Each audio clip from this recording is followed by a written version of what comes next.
آج جو یوم عاشور ہے اس کے بارے میں آپ کو معلوم ہونا چاہیے کہ دنیا کے جتنے بڑے واقعات ہوئے ہیں زیادہ تر بڑے بڑے واقعات اسی عاشورہ کے دن رونما ہوئے ہیں.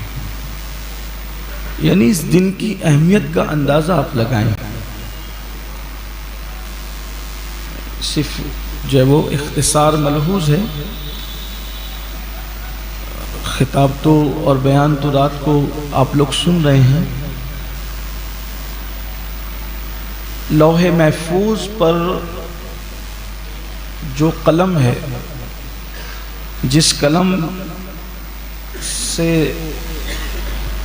لوح محفوظ کی تحریر ہے، جس کا ذکر اللہ نے قرآن میں فرمایا نون والقلم، تو جو اللہ کا قلم ہے اس کو بھی اللہ نے عاشورہ کے دن ہی پیدا فرمایا.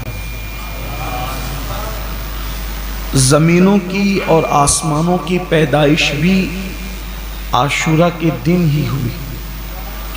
یعنی دنیا بھی بنی تو عاشورہ کے دن بنی. پھر حضرت آدم علیہ السلام کی توبہ کی قبولیت کا واقعہ بھی عاشورہ کے دن ہی ہے. یعنی اس سے پتہ چلا کہ یہ دن دعا کی قبولیت کا دن بھی ہے اور توبہ کی قبولیت کا دن بھی ہے. پھر آپ نے سنا ہوگا کہ جب منکرین اسلام نے حضرت نوح علیہ السلام کو ستایا اور تکلیف پہنچائی، اللہ کے پیغمبر حضرت نوح علیہ السلام 950 سال تک کے آپ لوگوں کو اللہ کی طرف بلاتے رہے اور 950 سال تک آپ دین کی تبلیغ کرتے رہے، لیکن لوگوں نے آپ کی بات نہ مانی، آپ کو مارا پیٹا تکلیف پہنچائی. تو اللہ پاک نے فرمایا کہ اے میرے نوح آپ کشتی بنائیے. اور آپ نے کشتی بنائی تو زمین سے پانی نکلا، آسمانوں سے پانی برسا، پتھروں سے پانی نکلا، حتیٰ کہ جو آگ جلانے کا تنور ہوتا ہے اس سے بھی پانی نکلا، آگ سے بھی پانی نکلا. اور پھر حضرت نوح علیہ السلام کی کشتی جو چلتی رہی اور تقریباً 40 دن تک کے وہ کشتی چلی، اور پھر وہ کنارے پر لگی. تو جس پہاڑ کے کنارے پر لگی اس کو جودی پہاڑ کہتے ہیں. تو جس دن جودی پہاڑ کے کنارے پر وہ کشتی لگی تو وہ دن بھی عاشورہ کا دن تھا. یعنی حضرت نوح علیہ السلام کی کشتی کو جس دن کنارہ ملا وہ بھی عاشورہ کا دن. پھر آپ نے سنا ہوگا کہ حضرت سیدنا یونس علیہ السلام کو اللہ نے مچھلی کے پیٹ میں ڈال دیا. آپ اپنی قوم سے ناراض ہو کر اللہ کی اجازت کے بغیر جو ہے وہ نکل کر جا رہے تھے، تو کشتی میں بیٹھے تو بیچ دریا میں کشتی پہنچنے کے بعد ہچکولے کھانے لگے. تو کشتی کے ملاح نے کہا یہ کشتی کبھی ہچکولے نہیں کھاتی، میری کشتی اسی وقت ہچکولے کھاتی ہے جب کوئی غلام اپنے مالک سے بھاگ کر جا رہا ہوتا ہے. تو حضرت یونس علیہ السلام نے کہا وہ بھاگا ہوا غلام میں ہی ہوں، اپنے مالک سے بھاگ کر میں ہی جا رہا ہوں. تو اب کہا اس کی سزا کیا ہے؟ تو کہا کہ اس کی سزا یہ ہے کہ میں اس کو کشتی سے باہر نکال کے دریا میں ڈال دیتا ہوں.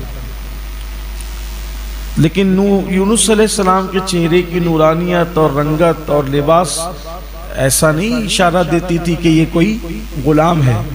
تو یقین نہیں آیا لوگوں کو، اور ظاہر سی بات ہے وہ غلام تھے بھی نہیں، لیکن ان کی مراد غلام سے یہ تھی کہ میں اللہ کا غلام ہوں اور اپنے رب کی اجازت کے بغیر جا رہا ہوں. تو پھر لوگوں نے کہا کہ کام کرتے ہیں، قرآن ڈالتے ہیں، قرآن اندازی کرتے ہیں. تو قرآن اندازی کی گئی تو 3 بار قرآن اندازی کی گئی تو تینوں بار یونس علیہ السلام کا نام آیا اور آپ کو دریا میں ڈال دیا. جب آپ کو دریا میں ڈالا تو اللہ نے مچھلی کو حکم دیا کہ یونس کو نگل لو، تو دریا میں مچھلی نے حضرت یونس پیغمبر علیہ السلام کو اپنے حلق میں نگل لیا۔ دیکھو اس سے پتہ چلتا ہے کہ اللہ تعالیٰ کتنی غیرت والا ہے۔ اگر معصوم لوگ اجازت کے بغیر کوئی کام کرنے جائیں، بے گناہ لوگ، معصوم لوگ، محبوب لوگ، مقبول لوگ، تو اللہ تعالیٰ ان کو اتنی مصیبتوں سے گزار دیتا ہے۔ ہم لوگوں کا تو کوئی شمار ہی نہیں، اپنی کوئی اوقات ہی نہیں۔ اور ایک بات آپ کو یہ بھی بتاؤں آج کی اس محفل میں کہ مصیبتوں سے کبھی گھبرایا نہ کریں، کیونکہ اللہ نے مصیبتیں ہمیشہ اپنے مقبول اور محبوب بندوں پر ہی ڈالی۔ ہم لوگ تھوڑی تھوڑی مصیبتوں سے گھبرا جاتے ہیں۔ کربلا نہیں سنتے ہر سال، کتنی مصیبتیں اور مشکلیں، لیکن ان لوگوں کی زبان پہ کوئی شکایت نہیں ہے، اور ہم لوگ چھوٹی چھوٹی باتوں پہ شکایت کرنے لگتے ہیں۔ شکایت نہیں کریں، شکوہ نہیں کریں۔ یونس علیہ السلام کو مچھلی نے نگل لیا، دیکھیں نگل تو لیا، لیکن اللہ نے حضرت یونس علیہ السلام کا اکرام یہ بیان فرمایا، ارشاد ہوا فرشتوں کو کہ اعلان کر دو کہ کوئی دریا کی مچھلی اس مچھلی کے برابر نہ تیرے، یعنی اس کے برابر میں کوئی نہ تیرا کرے، کیونکہ اس میں میرا محبوب جلوہ گر۔ کوئی بھی نر اس مچھلی کی طرف آگے نہ بڑھے، کیونکہ میرا پیغمبر اس میں جلوہ گر ہے۔ اور پھر اللہ نے مچھلی کے پیٹ میں رکھا اور صحیح سلامت رکھا۔ حضرت یونس علیہ السلام کو احساس تھا تو آپ نے اللہ کی بارگاہ میں عرضی پیش کی، آپ کی ہی عرضی ہے جس کو ہم آیہ کریمہ کہتے ہیں، لا الہ الا انت سبحانک انی کنت من الظالمین۔ یہ آپ کی دعا ہے، حضرت یونس علیہ السلام کی دعا ہے۔ اس کے بارے میں آتا ہے کہ یہ اسم اعظم کا درجہ رکھتی ہے یہ دعا۔ اگر کوئی بندہ 11 مرتبہ اس آیہ کریمہ کو پڑھ کے دعا کرے تو یقین سے کرے گا تو جو دعا کرے گا اللہ اس کی دعا کو قبول فرمائے گا۔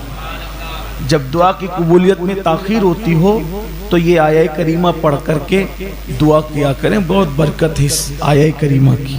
یہ یونس علیہ السلام کی دعا ہے، آپ نے پڑھا اور اتفاق سے آپ بھی مچھلی کے پیٹ میں 40 دن رہے، اور جس وقت عاشورہ کا دن آیا تو اللہ نے عاشورہ کے دن حضرت یونس علیہ السلام کو مچھلی کے پیٹ سے نجات عطا فرمائی، وہ بھی عاشورہ کا دن تھا۔ داستان طویل پھر حضرت یوسف علیہ السلام کا جو ہے وہ جیل خانے سے نکلنا، حضرت ادریس علیہ السلام کا جو ہے وہ آسمان کی طرف اٹھایا جانا، یہ سب عاشورہ کے واقعات ہیں۔ اور پھر جب دنیا ختم ہوگی، یعنی دنیا کا جو آخری دن ہوگا وہ بھی عاشورہ کے دن، یعنی دنیا جب ختم کر دی جائے گی تو بھی وہ دن عاشورہ کا ہی دن ہوگا۔ لیکن یہ سارے واقعات اپنی جگہ ہیں۔ جس واقعے نے سارے واقعات کو اپنے اندر چھپا لیا، سمیٹ لیا، وہ واقعہ ہے واقعہ کربلا۔ ایسی سادہ بھی اور رنگین بھی یہ داستان ہے کہ جتنے دکھ، جتنے آزمائش، جتنی تکالیف کا انسان تصور کر سکتا ہے وہ ساری کربلا میں سمٹ آتی ہے۔ اور اہل البیت نے، نبی کی آل پاک نے وہ امتحان دیا، کوئی اور دے ہی نہیں سکتا۔ حضرت سید ادیب لائل پوری نے بہت اچھی بات کی، کہتے ہیں آل نبی کا کام تھا، آل نبی ہی کر گئے۔ آل نبی کا کام تھا، آل نبی ہی کر گئے، کوئی نہ لکھ سکا ادیب ایسی کتاب رہت پر۔